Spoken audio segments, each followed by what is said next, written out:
Hello বন্ধুরা, কেমন আছেন আপনারা? আশা করি সবাই ভালো আছেন। অনিতার রান্নাঘর থেকে সবাইকে স্বাগতম।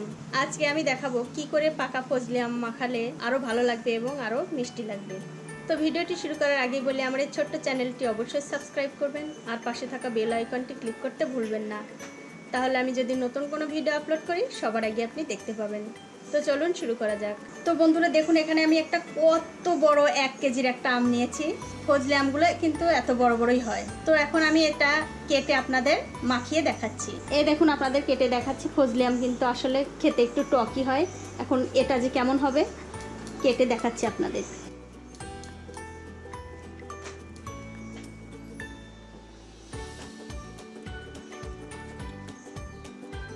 দেখুন বন্ধুরা, দেখতে কিন্তু ভালোই লাগছে।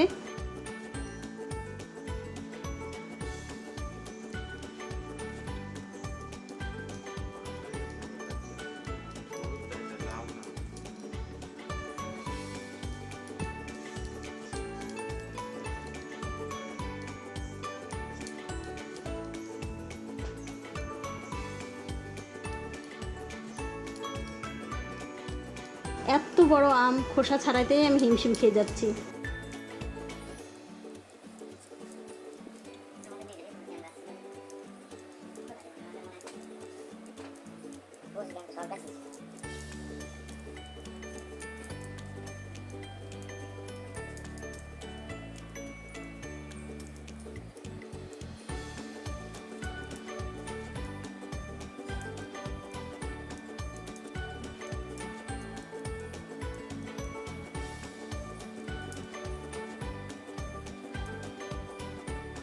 তো দেখুন বন্ধুরা, খুব কষ্ট করে আমি আমের খোসাটা ছাড়িয়ে নিয়েছি।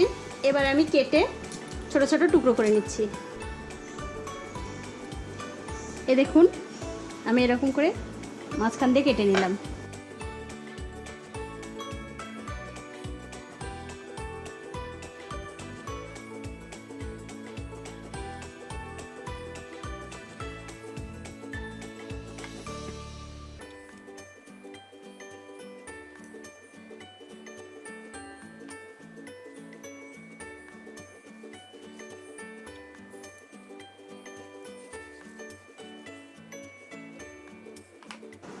এই দেখুন, আমটা ঠিক এরকম করে কাটতে হবে।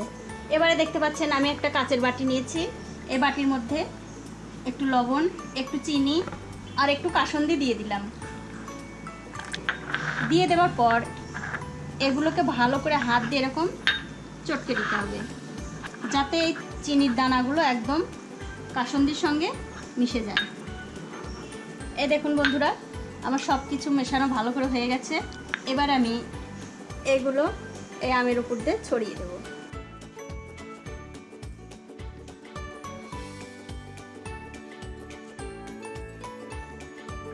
দিয়ে দেওয়ার পর ভালো করে যাতে সব আমের সঙ্গে এই চিনি, লবণ আর এই কাসুন্দি যাতে মিশে যায়, তার জন্য এরকম হাত দিয়ে মিশিয়ে দিচ্ছি।